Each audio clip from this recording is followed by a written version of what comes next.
New class में आज हम लोग पढ़ेंगे 9वीं कक्षा के चौथा अध्याय जलवायु। भूगोल की पुस्तक से ये चौथा अध्याय हम लोग बिना देरी किए हुए शुरू करते हैं। एक एक लाइन पढ़ेंगे, जहाँ समझने वाली बात होगी ठहर के आराम से इत्मीनान से समझेंगे।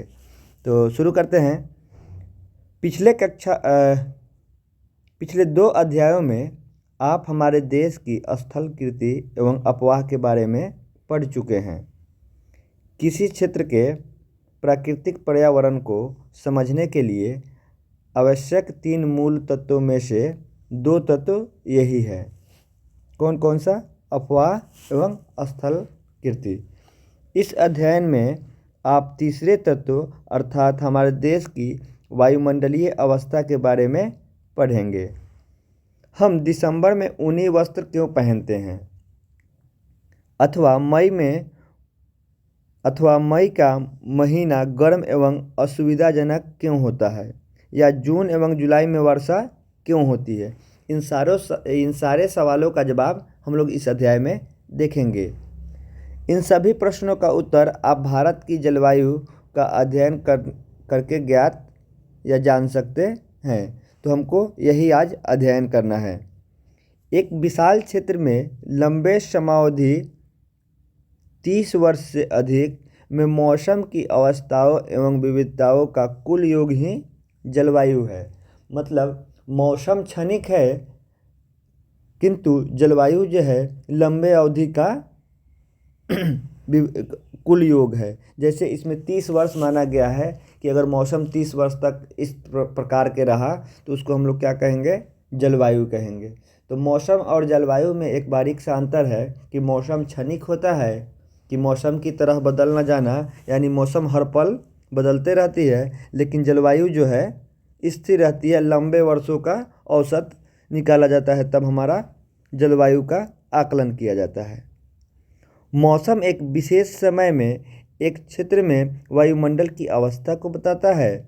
मौसम तथा जलवायु के तत्व तापमान, वायुमंडलीय दाब, पवन, आर्द्रता, वर्षण एक ही होते हैं। मैंने दोनों का जो अवस्था है वो एक ही है, इसीलिए मौसम और जलवायु में लोग अंतर नहीं कर पाते हैं, लेकिन समय के अंतर को आप ध्यान रख सकते हैं। मौसम में भी क्या होता है? तापमान, वायुमंडलीय दाब, पवन, आर्द्रता एवं वर्षण एक ही होते हैं, मौसम और जलवायु दोनों में।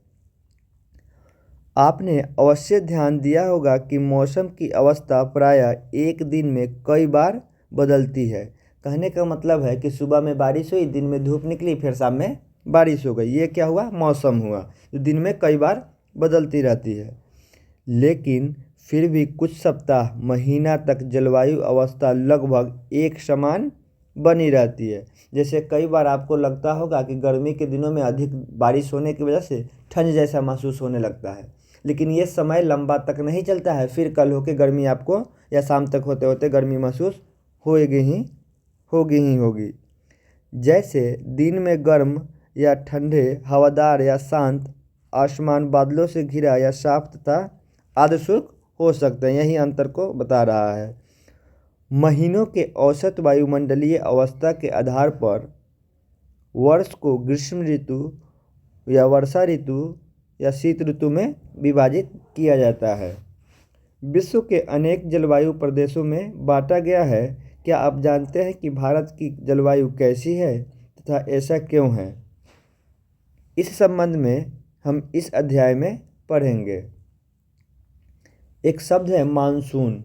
मानसून शब्द की व्युत्पत्ति अरबी शब्द मौसम से हुआ है, जिसका शाब्दिक अर्थ मौसम है। मानसून का अर्थ एक वर्ष के दौरान वायु की दिशा में ऋतुओं के अनुसार परिवर्तन को ही मानसून कहते हैं। आगे हम लोग देखेंगे मानसून किस तरीके से आता है। भारत की जलवायु को मानसूनी जलवायु कहा जाता है। एशिया में इस प्रकार की जलवायु मुख्यतः दक्षिण तथा दक्षिण पूर्व में पाई जाती है। ये जो जलवायु है एशिया का जो लोकेशन है उसके दक्षिण पूर्व में पाई जाती है। सामान्य प्रतिरूप में लगभग एक रूपता होते हुए भी देश की जलवायु अवस्था में स्पष्ट प्रादेशिक विभिन्नताएं होती है। जैसे कहने का मतलब है कि भारत का जो स्वरूप है, जो आकार है, उसमें विभिन्न विभिन्न प्रदेशों में देखिएगा जलवायु व्यवस्था विभिन्न प्रकार के आपको मिलेंगे, जो हम लोग आगे पढ़ेंगे। आइए हम दो महत्वपूर्ण तत्व तापमान एवं वर्षण को लेकर देखें और एक स्थान से दूसरे स्थान तथा एक मौसम से दूसरे मौसम में इसमें किस प्रकार की विभिन्नता है। गर्मियों में राजस्थान के मरुस्थल में कुछ स्थानों का तापमान 50 डिग्री सेल्सियस तक पहुंच जाता है, जबकि जम्मू कश्मीर के पहलगाम का तापमान 20 डिग्री रहता है। ये अंतर समझाने के लिए कहा जा रहा है कि राजस्थान के मरुस्थल के तापमान और जम्मू कश्मीर के, हालांकि दोनों भारत का ही हिस्सा है, लेकिन तापमान में आप अंतर देख सकते हैं। सर्दी की रात जम्मू कश्मीर के द्रास का तापमान -45 डिग्री तक हो सकता है, जबकि तिरुवनंतपुरम में यह 22 डिग्री हो सकता है। ये विभिन्नता एक ही देश में देखिए कि केरल के तिरुवनंतपुरम का तापमान 22 डिग्री रह रहा है, वहीं जम्मू कश्मीर के द्रास का न्यूनतम तापमान रात्रि के समय 45 डिग्री सेल्सियस तक हो जाता है। कुछ क्षेत्रों में रात और दिन का तापमान में बहुत कम अंतर होता है। थार के मरुस्थल में दिन का तापमान 50 डिग्री सेल्सियस हो सकता है, जबकि उसी रात उसका तापमान गिरकर 15 डिग्री तक पहुंचेगा। कहने का मतलब है कहीं आपको देखने को मिलेगा रात्रि और दिन के तापमान में भारी अंतर, तो कहीं बहुत कम अंतर आपको देखने को मिलेगा। एग्जाम्पल के लिए राजस्थान के मरुस्थल का तापमान दिन का 50 डिग्री और रात्रि में वही तापमान गिरकर 15 डिग्री तक पहुंच जा रही है। दूसरी ओर केरल या अंडमान निकोबार में दिन और रात का तापमान समान ही लगभग रहता है। तो तापमान का अंतर क्या हुआ, केरल और अंडमान निकोबार में रात्रि और दिन के तापमान का अंतर लगभग समान ही है। वहीं राजस्थान के जैसलमेर मरुस्थल में देखें तो दिन और रात के तापमान में काफ़ी विविधताएं आपको देखने को मिलेगी। अब वर्षण की ओर ध्यान देंगे। दो चीज़ हमको ध्यान देना था, तापमान और वर्षण। यहाँ देख सकते हैं, तो तापमान तो हमने देखा, अब हमें वर्षण देखना है। वर्षण के रूप तथा प्रकार में ही नहीं बल्कि इसकी मात्रा और ऋतुओं के अनुसार भी विभिन्नता होती है। वर्षण का जो क्या है, तापमान के साथ साथ ऋतुओं के साथ भी विभिन्नता देखने को मिलेगी। हिमालय में अधिक वर्षण हिम के रूप में होता है। वर्षण को इस रूप में परिभाषित करते हैं कि अगर बारिश हो रही है वो भी वर्षण है, ओस की बूंदें गिर रही है वो भी वर्षण है, और बर्फ़ के रूप में हिमपात हो रहे हैं वो भी वर्षण है। तो ये वर्षा से वर्षण को आप रिलेट कर सकते हैं। वर्षण में ये तीनों चीज़ आएंगे, इसलिए वर्षण को वर्षा के रूप में ना समझें। हिमालय में वर्षण अधिकतर हिम के रूप में होता है तथा देश के शेष भाग में वर्षा के रूप में होता है। वार्षिक वर्षण में भिन्नता मेघालय में 400 सेंटीमीटर से लेकर लद्दाख में एवं पश्चिमी राजस्थान में 10 सेंटीमीटर से भी कम होता है। वर्षण के रूप में देखिएगा तो मेघालय में बारिश लगभग 400 सेंटीमीटर होती है, उसके एवज में लद्दाख और राजस्थान के मरुस्थल में पश्चिमी क्षेत्रों में मात्र 10 सेंटीमीटर होती है। देश के अधिकतर भागों में जून से सितंबर में वर्षा होती है। लेकिन कुछ क्षेत्र जैसे तमिलनाडु के तट पर अधिकतर वर्षा अक्टूबर एवं नवंबर में होता है। ऐसा इसलिए होता है दोस्तों कि ये जो तमिलनाडु का क्षेत्र है ये पूर्वी तट का क्षेत्र है भारत का, और लौटता हुआ मानसून हिंद महासागर से नमी लेकर ये तमिलनाडु और के क्षेत्रों में अक्टूबर और नवंबर में बारिश कराती है। वही जब हवा की दिशा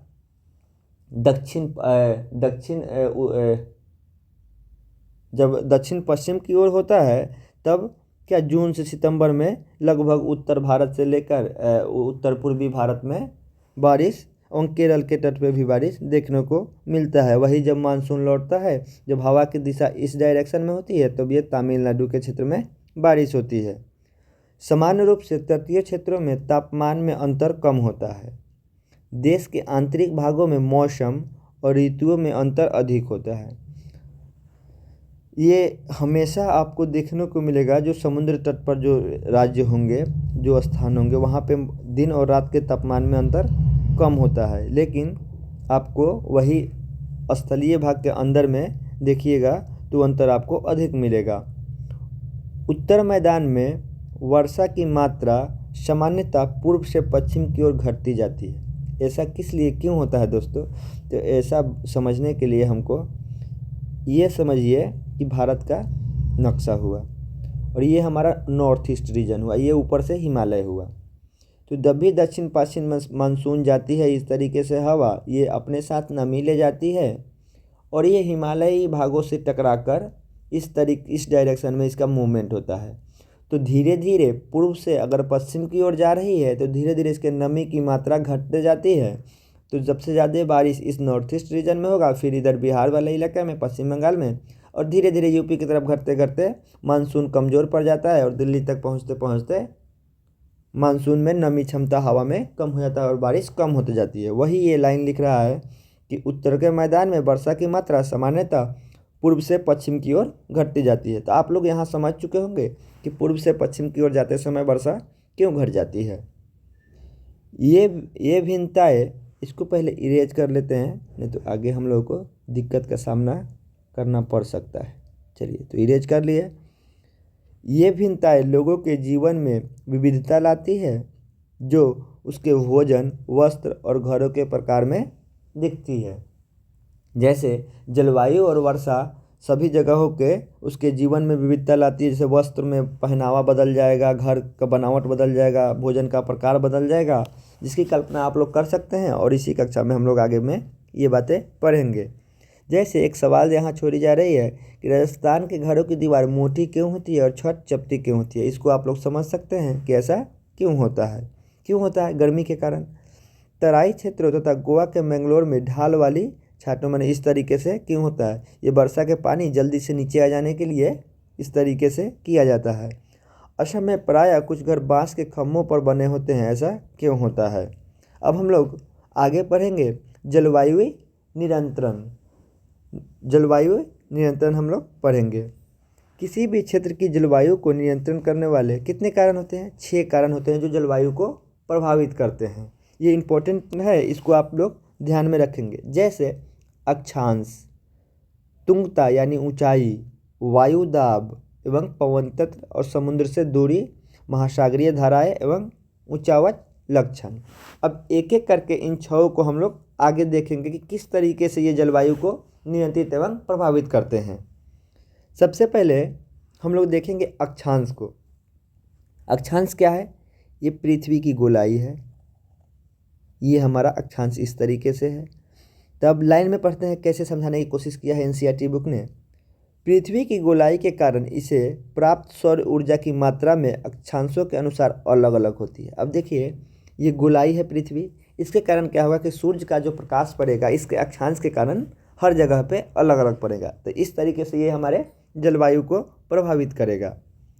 इसके परिणाम स्वरूप तापमान विषुवत वृत्त से ध्रुवों की ओर सामान्यतः घटती जाती है। जैसे ये विषुवत वृत्त हुआ तो यहाँ तापमान जितना अधिक होगा, धीरे धीरे ऊपर अक्षांशों की ओर बढ़ने के समय कम होता चला जाएगा टेम्परेचर, क्योंकि धूप का जो डिस्ट्रीब्यूशन है वो समान नहीं होता है। ऊपर इस तरीके से अगर कोई भी गोला चीज़ पे एक टॉर्च की रोशनी मारिएगा तो आपको वो अंतर समझ में आएगा, जो पिछली कक्षाओं में हम लोग क्रियाकलाप के माध्यम से समझा था।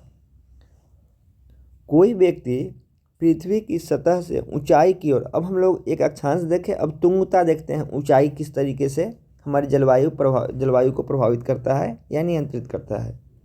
जब कोई व्यक्ति पृथ्वी की सतह से ऊंचाई की ओर जाता है तो वह वायुमंडल में सघनता को कम करता है। जैसे हम लोग को पता है कि हम लोग सतह पर रहते हैं, वहाँ सघनता ज़्यादा होती है और जैसे जैसे ऊपर बढ़ते हैं सघनता कम होती जाती है।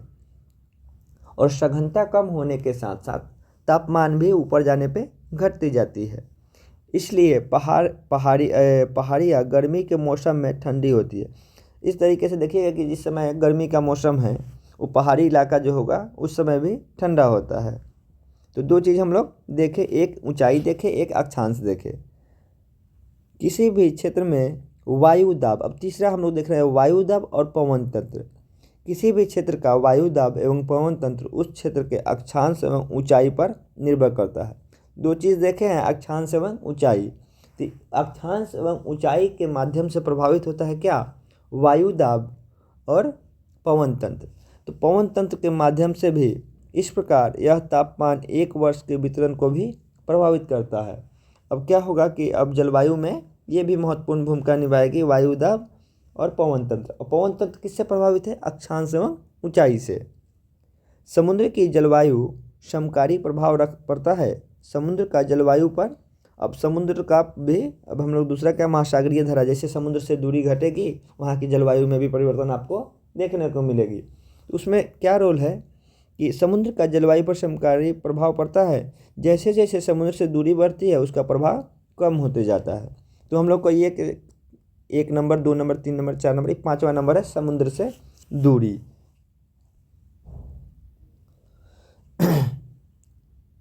लोग विषमी मौसमी अवस्था को महसूस करते हैं, इसे महाद्वीपीय अवस्था कहते हैं। इसे गर्मी के बहुत अधिक और ठंडी में बहुत अधिक ठंडी, ये अवस्था कहाँ पाई जाएगी, समुद्र से दूरी जब बढ़ेगी तो महाद्वीपीय जो अवस्था होगी उसमें ये चीज़ देखने को मिलेगी। इसी में है महासागरीय धारा, इसी का भाग है। महासागरीय धाराएं समुद्र तट की ओर चलने वाली हवाओं के साथ तटीय क्षेत्र में भी जलवायु को प्रभावित करती है। जैसे महासागरीय धाराएं होती है तो जो भी महाद्वीप के किनारे धाराएं होंगी वो वहाँ की जलवायु को प्रभावित करेगी। उदाहरण के लिए कोई भी तट क्षेत्र जहाँ गर्म या ठंडी जलधाराएं बहती है और वायु की दिशा समुद्र से तट की ओर होती है, जैसे ये तट हुआ, ये समुद्र हुआ। तो अगर इस तरीके से हवा जाएगा तब वहाँ क्या होगा, जो हवा अगर गर्म राशि होगी तो गर्मी वाला मौसम, और ठंडा होगा तो वो प्रभावित वहाँ के भी जलवायु को करेगा ही।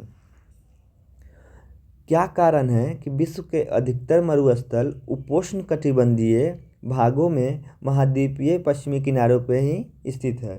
अब आपको ये चीज़ समझने के लिए पिछली कक्षाओं को ध्यान में रखना होगा कि उपोष्ण कटिबंध क्या था और महाद्वीप के पश्चिम दिशा में ही क्यों है मरुस्थल पाया जाता है।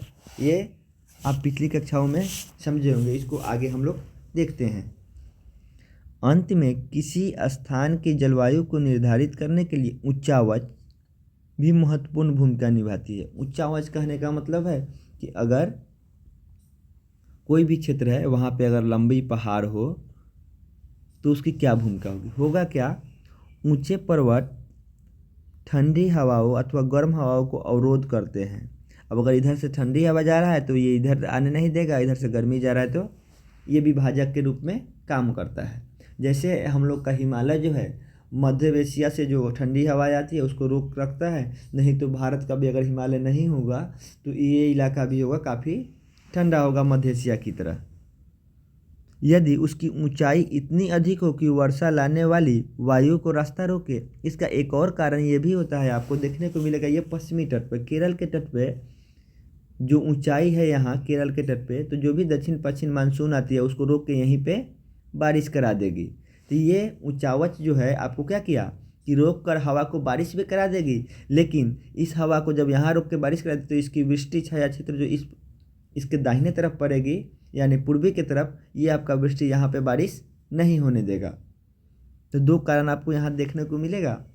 उसके ऊंचे पर्वत ठंडी हवा एवं गर्म हवाओं को अवरोध करते हैं। यदि ऊंचाई इतनी अधिक हो कि वर्षा लाने वाली वायु को रास्ता रोकने में सक्षम हो तो उन क्षेत्रों में बारिश करा दी, जैसे आप लोग केरल के तट पे देख सकते हैं।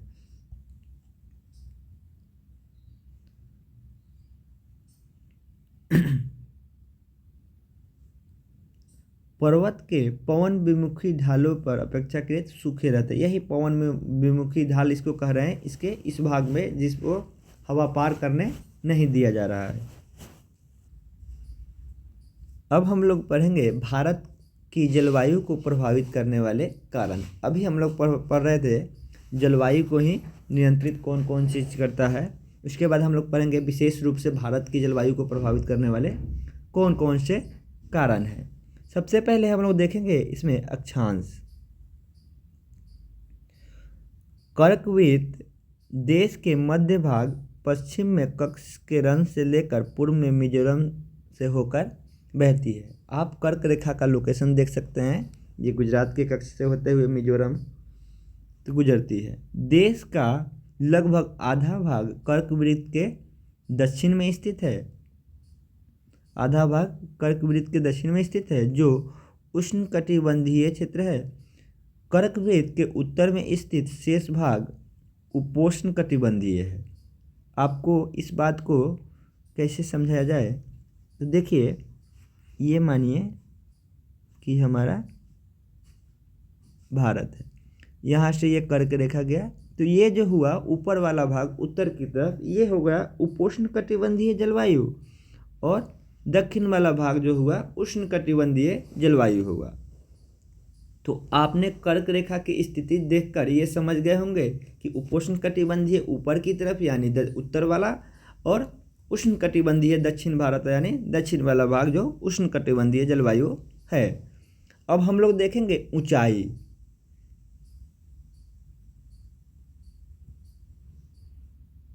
ऊंचाई में भारत के उत्तर में हिमालय पर्वत है। भारत के उत्तर में क्या है? हिमालय पर्वत है। इसकी औसत ऊंचाई 6 से 6000 मीटर यानी है। भारत का तटीय क्षेत्र भी विशाल है जहां अधिकतम ऊंचाई 30 मीटर है। तो यहाँ से ये बात ध्यान रखेंगे कि हिमालय की औसत ऊंचाई कितनी है? 6000 मीटर। वहीं पे तटीय क्षेत्रों का औसत ऊंचाई 30 मीटर के लगभग है। हिमालय मध्य एशिया से आने वाली ठंडी हवाओं को भारतीय महाद्वीप में प्रवेश करने से रोकता है। जैसे ये हिमालय का क्षेत्र हुआ, और इस तरीके से एक दीवार की भांति हिमालय कार्य करती है। अब हिमालय के दीवार की भांति माने मध्य एशिया से जो ठंडी हवाएं आ रही थी ध्रुवीय क्षेत्र से, उसको उधर ही मोड़ के रखा, इधर भारतीय महाद्वीप में आने से रोकता है। पर्वतों के कारण इस क्षेत्र में मध्य एशिया की तुलना में कम ठंडा पड़ता है। अब अगर नहीं होता तो क्या होता? ठंडा और ज़्यादा पड़ता, क्योंकि वहाँ से ठंडी हवाएं ध्रुवीय क्षेत्र से और मध्य एशिया से चलने वाली ठंडी हवाएं भारतीय उपमहाद्वीप में प्रवेश कर जाती, जिसको ऊंचाई के माध्यम से हिमालय रोके रखता है। दूसरा है वायु दाब एवं पवन। भारत में जलवायु संबंधित मौसमी अवस्थाएं निम्नलिखित वायुमंडलीय अवस्थाओं से संचारित होती है। वायु दाब एवं धरातलीय पवनें, ऊपरी वायु परिसंचरण तथा पश्चिमी चक्रवाती विक्षोभ एवं उष्णकटिबंधीय चक्रवात। तो तीन चीज़ जो है वायु दाब में है और पवन में है। क्या क्या? वायु दाब एवं धरातलीय पवनें, ऊपरी वायु परिसंचरण तथा पश्चिमी चक्रवाती विक्षोभ एवं उष्णकटिबंधीय चक्रवात। भारत उत्तर पूर्वी व्यापारिक पवनें वाले क्षेत्र में स्थित है। ये पवनें उत्तरी गोलार्ध के कारण उत्तरी गोलार्ध के उपोष्णकटिबंधीय उच्च दाब पट्टियों से उत्पन्न होती है। कहाँ से उत्पन्न होती है व्यापारिक पवनें? उत्तरी गोलार्ध के उपोष्णकटिबंधीय उच्च दाब पट्टियों से उत्पन्न होती है और ये दक्षिण की ओर बहती है। कोरियोलिस बल के कारण दाहिने की ओर और विक्षोभ होकर विषुवतीय निम्न दाब के वाले क्षेत्रों की ओर बढ़ती है। सामान्यतः इन पवनों को नमी की मात्रा बहुत कम होती है क्योंकि ये स्थलीय भाग से उत्पन्न होती है। अब देखिए, हवा जब स्थल भाग से आया तो उसको नमी कहाँ से मिलेगा? अगर समुद्री भाग से आता तो उसको क्या होता? उस हवा में नमी होती और बारिश कराने के लिए वो उत्प्रेरक का काम करती है और बारिश होती है उस हवा से। लेकिन इसमें क्या है? नमी नामात्र होती है, इसलिए इन पवनों द्वारा कम वर्षा या नहीं होती है। इस प्रकार भारत को शुष्क क्षेत्र होना चाहिए। जो हवाएं जो चलती है उत्तर पूर्वी व्यापारिक पवनें, अगर सिर्फ यही प्रभावित करती तो यहाँ क्या होता? शुष्क क्षेत्र होता और बारिश नहीं होती। इस प्रकार भारत शुष्क क्षेत्र होना चाहिए, लेकिन ऐसा नहीं है। आइए देखते हैं क्यों। अब सोचिए तो क्यों ऐसा होता है। यहाँ पे एक और पवन आएगी आपको, कौन? मानसूनी पवनें, जो इन परिस्थिति को बदल कर रख देगी। यानी उत्तर पूर्वी व्यापारिक पवनें अगर सिर्फ होती तो क्या होता? इंडिया में बारिश नहीं होती या बहुत कम होती। तो ये क्या क्षेत्र? शुष्क क्षेत्र होता। अब देखते हैं कोरियोलिस बल। पृथ्वी की घूर्णन के कारण उत्पन्न आभासी बल कोरियोलिस बल कहते हैं। इस बल के कारण पवन उत्तरी गोलार्ध में दाहिनी ओर तथा दक्षिणी गोलार्ध में बाईं ओर चलती है। इसको आगे की कक्षा में एक मैप के माध्यम से समझना चाहिए, अभी भी समझते हैं थोड़े। इस तरीके से अगर पृथ्वी हुआ तो ये हो गया उत्तरी गोलार्ध में कहाँ चलता है, उत्तरी गोलार्ध में दाहिने से बाएं इस तरीके से मूव करती है। ठीक है, तो ये क्या है, कोरियोलिस बल के कारण जब पृथ्वी घूर्णन करती है जिससे बल उत्पन्न होता है कोरियोलिस बल, इसके कारण इस तरीके से इसका डायरेक्शन होता है। और दक्षिणी गोलार्ध में बाईं ओर इस तरीके से दक्षिणी गोलार्ध में होता है। इसे फेरेल के नियम भी कहते हैं। भारत की वायु दाब एवं पवन तंत्र अद्वितीय है। शीत ऋतु में हिमालय के उत्तर में उच्च दाब होता है। इस क्षेत्र में ठंडी शुष्क हवाएं और दक्षिण में निम्न वायु दाब वाले महासागरीय क्षेत्र के ऊपर से बहती है। ग्रीष्म ऋतु में आंतरिक एशिया एवं उत्तर पूर्वी भारत के ऊपरी निम्न दाब क्षेत्र से उत्पन्न हो जाती है। इसके कारण गर्मी के दिनों में वायु की दिशा पूरी तरीके से परिवर्तित हो जाती है। वायु दक्षिण में हिंद महासागर के उच्च दाब क्षेत्र वालों से दक्षिण पूर्व एशिया में बहते हुए विषुवत वृत्त को पार कर दाहिने की ओर मुड़ जाती है। मुड़ते हुए भारतीय उपमहाद्वीप में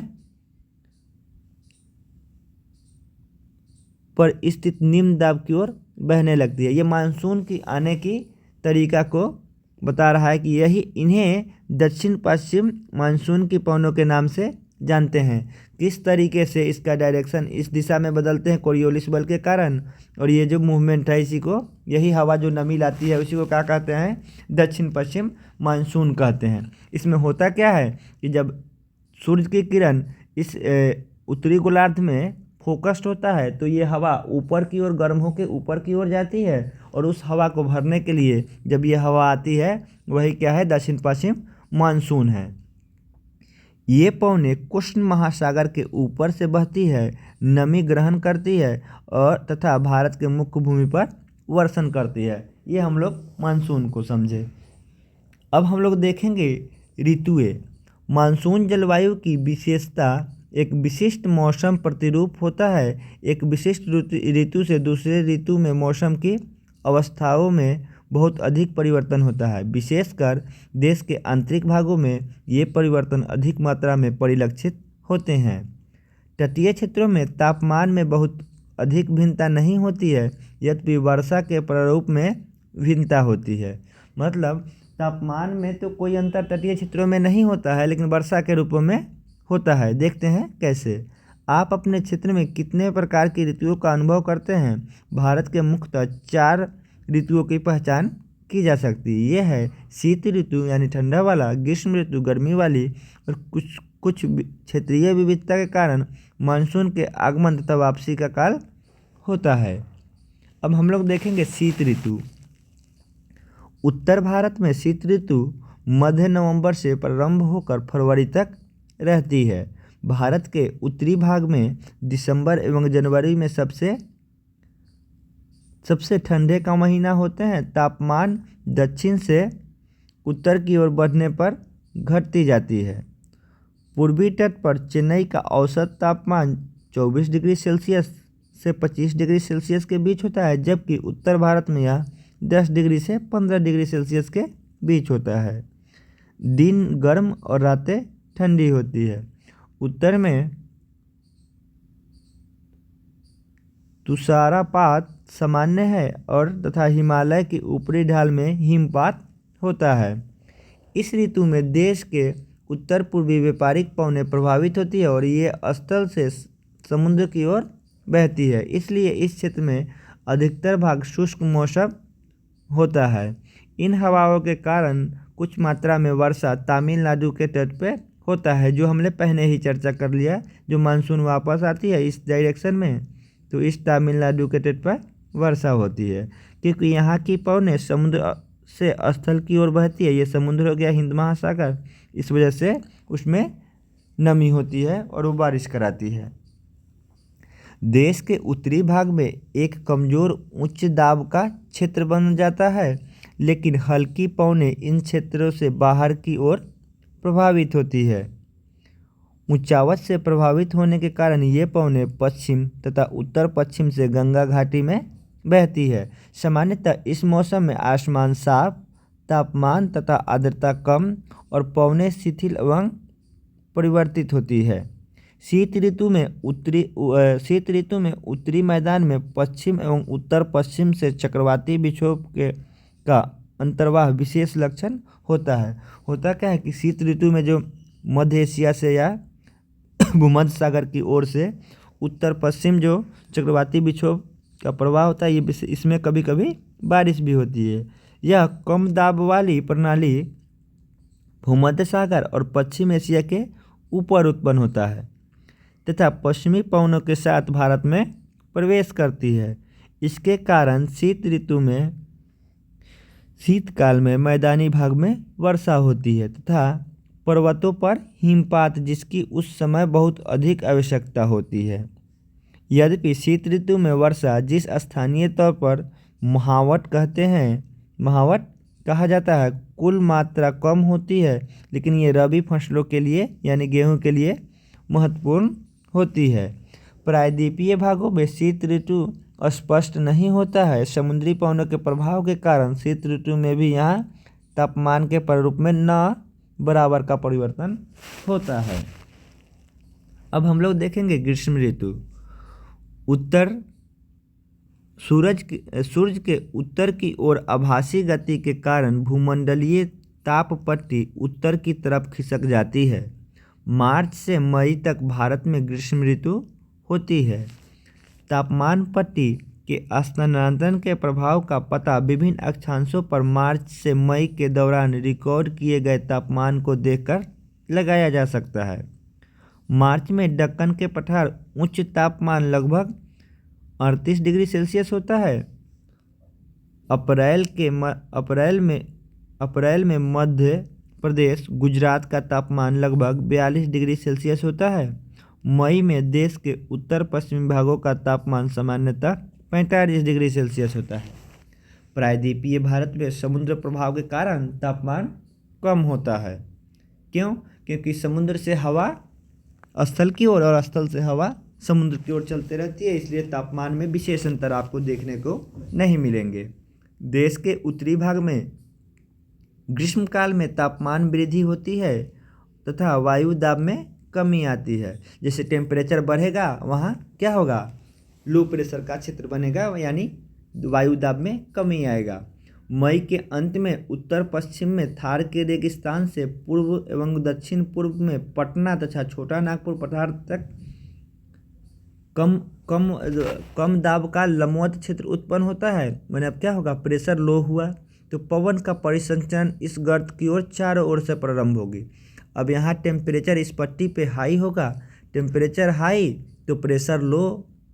टेम्परेचर हाई कहने का मतलब है तापमान बढ़ेगा तो वायु की दिशा ऊपर की होगी और लो प्रेशर का क्षेत्र बनेगा।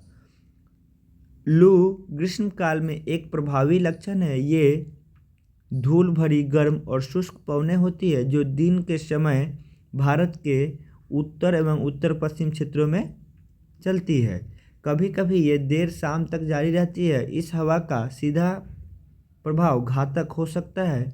उत्तर भारत में मई के महीने में सामान्यतः धूल भरी आंधियाँ आती है और ये आंधियाँ अस्थायी रूप से आराम पहुंचाती है, क्योंकि ये तापमान को कम कर देती है तथा अपने साथ ठंडे समीर और हल्का बारिश लाती है। इस मौसम में कभी कभी तीव्र हवाओं के साथ गरज वाली मूसलाधार वर्षा भी होती है। इसके साथ प्रायः हम हिमवृष्टि भी होती है। बैसाख के महीने में होने के कारण पश्चिम बंगाल में इसे काल बैसाखी कहते हैं। ग्रीष्म ऋतुओं के अंत में कर्नाटक, केरल में प्रायः मानसूनी वर्षा होती है। इसके कारण आम जल्दी पक जाते हैं, प्रायः इसे आम्र वर्षा कहते हैं। वर्षा ऋतु या मानसून का आगमन। जून के प्रारंभ में उत्तरी मैदान में निम्न दाब की अवस्था तीव्र होती है। अब क्या होगा, जून के महीना में गर्मी ज़्यादा पड़ेगा तो क्या होगा, निम्न वायुदेव लो प्रेशर का क्षेत्र बनेगा। यह दक्षिणी गोलार्ध में व्यापारिक पवनों को आकर्षित करती है। अब निम्न वायुदेव का क्षेत्र बना है तो वहाँ भरने के लिए दक्षिणी गोलार्ध से व्यापारिक पवनों को आकर्षित करेगी। ये पवनें पूर्व व्यापारिक पवनें दक्षिण समुद्री के उपोष्ण कटिबंधीय क्षेत्रों में उत्पन्न होती है। क्योंकि ये पवनें गर्म महासागर के ऊपर से होकर गुजरती है, इसलिए ये अपने साथ महाद्वीपीय में बहुत अधिक मात्रा में नमी लाती है। क्या होगा, जब वहाँ लो प्रेशर का क्षेत्र बना उत्तर भारत में मई जून के महीने में, जब गर्मी टेम्परेचर हाई होगा तो लो प्रेशर होगा, तो लो प्रेशर होने पर हवा ऊपर की ओर बहेगी, उस स्थान को भरने के लिए ये हवा आएगी। ये पवन तीव्र होती है और 30 किलोमीटर प्रति घंटा की औसत वेग से चलती है। सुदूर दक्षिण पूर्व भाग को छोड़कर ये मानसून पवनें देश के शेष भागों में लगभग महीने भर में पहुंच जाती है। दक्षिण पश्चिम मानसून भारत का अंतर्वाह यहाँ के मौसम को पूरी तरीके से परिवर्तित कर देता है। मौसम के प्रारंभ में पश्चिमी घाट के पवनमुखी भागों में भारी बारिश होती है। जो हम लोग केरल के तट वाले भाग पर पश्चिमी घाट पे देखे हैं कि भारी बारिश होगा। लगभग 250 सेंटीमीटर से अधिक वर्षा होती है पश्चिमी घाट पे। दक्कन का पठार, मध्य प्रदेश के कुछ भाग में भी बारिश होती है। यद्यपि ये क्षेत्र वृष्टि छाया क्षेत्र में आते हैं। इस मौसम की अधिकतर वर्षा देश के उत्तर पूर्वी भागों में होती है। खासी पहाड़ या दक्षिण माने नॉर्थ ईस्ट रीजन की बात हो रही है। पहाड़ के दक्षिणी श्रृंखलाओं में स्थित मासिनराम विश्व का सबसे अधिक औसत वर्षा प्राप्त करता है। इसको इस तरीके से समझेंगे, जब हवा लो प्रेशर का क्षेत्र बनेगा तो इधर से हवा जो आएगी वो समुद्र से नमी लेती आएगी। तो ये यहाँ घाट है पश्चिमी घाट, तो इस इलाके में सबसे पहले वर्षा होगी और कुछ हद तक इधर से एंट्री करके मध्य प्रदेश वाला और दक्कन के पठार वाला भाग पे भी बारिश होती है। अब इधर से जब मानसून जाएगा तो इधर हिमालय है और इधर से बारिश कराते हुए घेर घेर के नॉर्थ ईस्ट में बारिश कराएगी और इधर से घूमते घूमते धीरे धीरे जैसे जैसे पूरब की ओर बढ़ेगी मानसून कमज़ोर पड़ते जाएगी और इस क्षेत्र में ये मानसून ऋतु पहुंच गई है। गंगा की घाटी में पूर्व से पश्चिम की ओर वर्षा की मात्रा घटती जाती है। राजस्थान एवं गुजरात के कुछ भागों में बहुत कम वर्षा होती है। मानसून से संबंधित अन्य परिघटनाएं वर्षा में विराम, इस प्रकार इसमें आर्द्रता एवं शुष्क दोनों तरह के अंतराल होते हैं। दूसरे शब्दों में मानसून वर्षा एक समय में कुछ दिनों तक रहता है। इसमें वर्षा रहित अंतराल पर भी होती है। मानसून आने वाले ये विराम मानसूनी गर्त की गति से संबंधित होते हैं। विभिन्न प्रकार के गर्त एवं इसका अक्ष उत्तर या दक्षिण की ओर खिसकता रहता है। जो वायु दाब की पेटी है उसके बारे में बात हो रही है। इसके कारण वर्षा का स्थानिक वितरण सुनिश्चित होता है, जबकि मानसूनी गर्त का अक्ष मैदान के ऊपर होता है। तब इन भागों में अच्छी वर्षा होती है। जहाँ पे ये निम्न वायु दाब का क्षेत्र होता है उस क्षेत्र के बारे में बात हो रही है। दूसरी ओर जब अक्ष हिमालय के समीप चला जाता है तब मैदान में लंबे समय तक शुष्क अवस्था रहती है तथा हिमालय की नदियाँ के पर्वतीय जलग्रहण क्षेत्रों में विस्तृत वर्षा होती है। इस भारी बारिश के कारण मैदानी क्षेत्रों में विनाशकारी बाढ़ आते हैं। अगर पर्वतीय क्षेत्रों में बारिश होती है तो क्या होता है कि नदी में जो जल की मात्रा होती है वो बढ़ जाती है और भूकंप के रूप बाढ़ का रूप ले लेती है, जिससे क्या होता है जान माल की भारी क्षति होती है। उष्णकटिबंधीय निम्न दाब की तीव्रता एवं आवृत्ति भी मानसूनी वर्षा की मात्रा एवं समय को निर्धारित करती है। यह निम्न दाब का क्षेत्र बंगाल की खाड़ी के ऊपर बनता है, तब मुख्य स्तरीय भाग को पार कर जाता है और यहाँ गर्त निम्न वायु दाब के मानसूनी गर्त के अक्ष के अनुसार होता है। मानसून को इसकी अनिश्चितता के लिए जाना जाता है। शुष्क एवं आर्द्र स्थितियों की तीव्रता, आवृत्ति एवं समय काल में भिन्नता होती है। इसके कारण यदि एक भाग में बाढ़ आती है तो दूसरे भाग में सूखा पड़ता है। इसका आगमन एवं वापसी प्रायः अव्यवस्थित होता है, इसलिए कभी कभी देश के किसानों के कृषि कार्यों को भी अव्यवस्थित कर देता है। जैसे जिस समय धान की बुआई होनी होती है, खरीफ फसल की बुआई होनी होती है, उस समय अगर बारिश ना हो तो क्या होगा, सूखा पड़ जाएगा और फसल जो है सही समय पे नहीं लग पाएगा। तो इससे क्या होता है, कृषि कार्यों को अव्यवस्थित हो जाती है। इस विषय से मानसून की वापसी या परिवर्तनीय मौसम।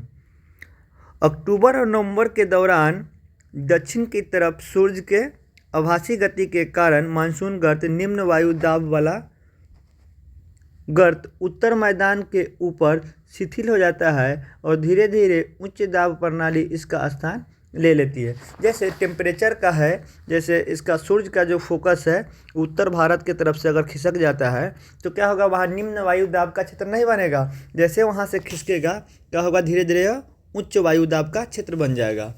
जब उच्च दाब का क्षेत्र बन जाएगा तो होगा हवा की गति दिशा बदल जाएगी। दक्षिण पश्चिम मानसून शिथिल हो जाता है और धीरे धीरे पीछे की ओर हटने लगता है। अक्टूबर के प्रारंभ में मानसूनी पवनें उत्तर मैदान से हट जाती है।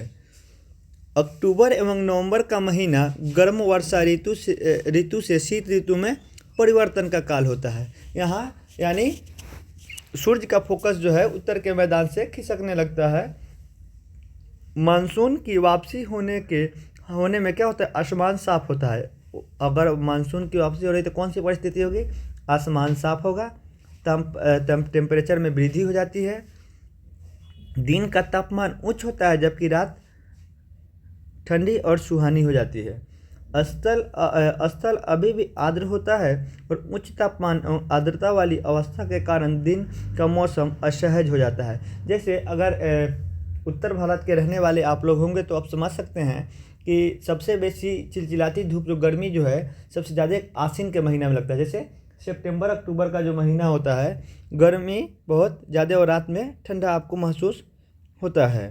इस समय क्वाशर उमस के नाम से जानते हैं। उमस माने ह्यूमिडिटी बढ़ जाती है, इसे क्या कहते हैं, क्वार की उमस के नाम से जानते हैं। अक्टूबर में उत्तरार्ध में विशेषकर उत्तर भारत में तापमान तेज़ी से गिरने लगता है। अब क्या होगा, अब ठंडा का मौसम आना शुरू हो जाएगा। माछिनराम विश्व की सबसे अधिक वर्षा वाला क्षेत्र है तथा स्टेगोमेलाइट एवं स्टेगोकोलाइट प्रसिद्ध गुफा के लिए प्रसिद्ध है। ये क्या है, भारी बारिश वाला क्षेत्र मासी में, यहाँ पे 2 गुफाएं जो है प्रसिद्ध है। नवंबर के प्रारंभ में उत्तर पश्चिम भारत के ऊपर निम्न वायुदेव क्षेत्र वाली अवस्था बंगाल की खाड़ी में स्थानांतरित हो जाती है। अब क्या हुआ कि ये भारत का जो लोकेशन है, यहाँ पे जो निम्न वायु दाब का क्षेत्र था वो क्या होगा, अब नीचे तरफ आ जाएगा, इधर बंगाल के खाड़ी की तरफ। यह स्थानांतरण चक्रवाती निम्न दाब से उत्पन्न होता है जो अंडमान सागर के ऊपर उत्पन्न होता है। ये चक्रवात सामान्यतः भारत के पूर्वी तटों को पार करता है जिसके कारण व्यापक एवं भारी वर्षा होती है। ये उष्णकटिबंधीय चक्रवात प्रायतः विनाशकारी होते हैं। गोदावरी, कृष्णा, कावेरी नदियों के सघन आबादी वाले डेल्टाई प्रदेश में अक्सर चक्रवात आते हैं। जो भी बंगाल की खाड़ी से लगा हुआ तटीय प्रदेश है उधर ये चक्रवात देखने को मिलेगी, जिसके कारण बड़े पैमाने पर जान माल की क्षति होती है। कभी कभी ये चक्रवात उड़ीसा, पश्चिम बंगाल और बांग्लादेश के तटीय क्षेत्रों तक पहुंच जाते हैं। कोरोमंडल के तट पर भी अधिक वर्षा इन्हीं चक्रवातों के कारण होता है। ये पूर्वी तट की ही बात हो रही है। अब हम लोग देखेंगे वर्षा का वितरण। पश्चिमी तट के भागों एवं उत्तर पूर्वी में लगभग 400 सेंटीमीटर से अधिक वर्षा होती है। पश्चिमी तट में भाग मतलब ये केरल वाला भाग, ये भाग, और ये उत्तर पूर्वी मतलब ये नॉर्थ ईस्ट वाला रीजन, असम, बंगाल, मेघालय, ये वाला जो राज्य है अरुणाचल, इस बारे में बात हो रही है। इसमें क्या है 400 सेंटीमीटर से, किंतु पश्चिमी राजस्थान में, पहले इसको पढ़ के ख़त्म करते हैं फिर इसको हम लोग मैप के माध्यम से देखेंगे। और इससे सटे हुए पंजाब माने राजस्थान और पंजाब और हरियाणा और गुजरात के भागों में मात्र 60 सेंटीमीटर से भी कम वर्षा होती है। दक्षिण के पठार के आंतरिक भागों में सह्याद्री के पूर्व में भी वर्षा की मात्रा समान रूप से कम होती है। इन क्षेत्रों में वर्षा की मात्रा कम क्यों होती है?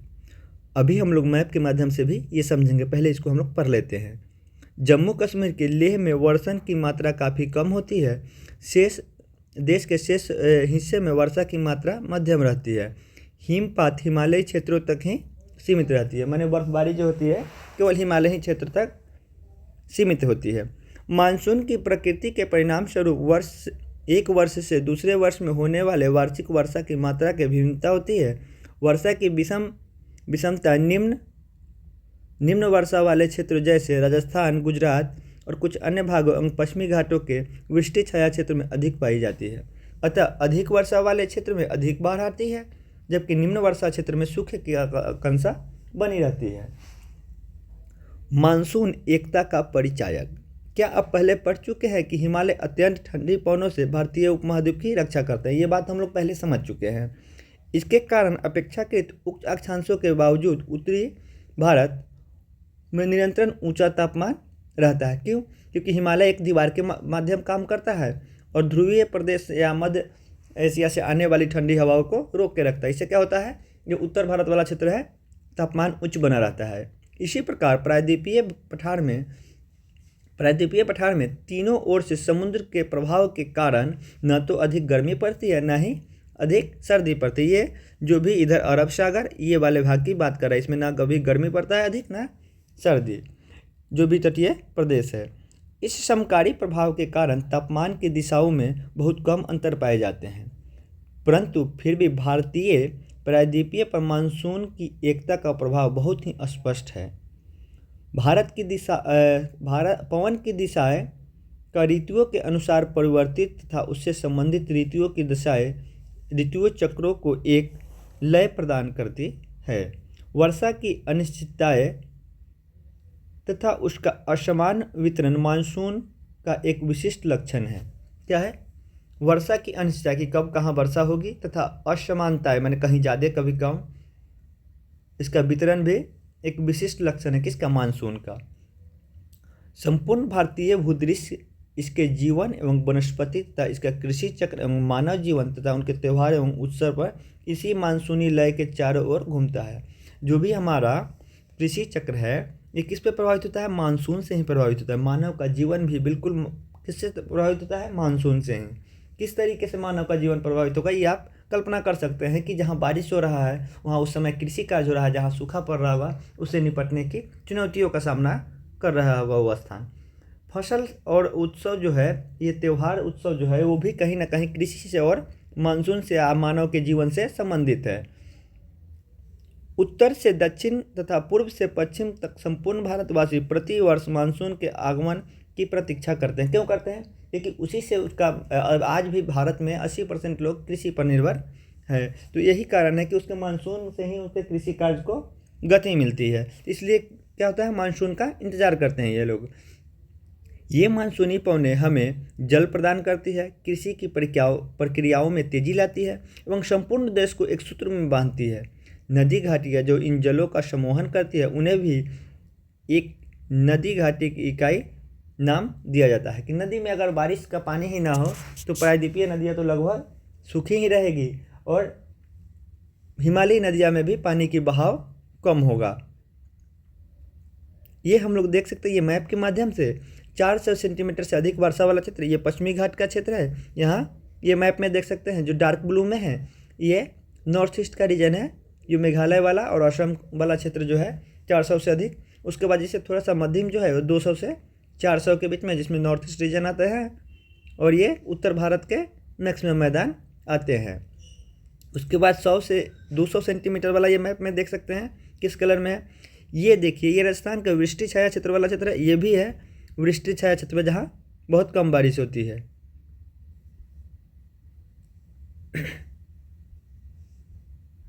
ये मानसून का बंटवारा दिया गया किस तरीके से, मानसून इस तरीके से इस वाले इलाके में बारिश होता है, इसमें वृष्टि छाया क्षेत्र भी है कुछ क्षेत्र, और फिर इस इलाके में भी वृष्टि छाया क्षेत्र, इसमें बारिश नहीं होती है। बाकी ये मैप देख सकते हैं। धन्यवाद, मिलते हैं नेक्स्ट वीडियो में।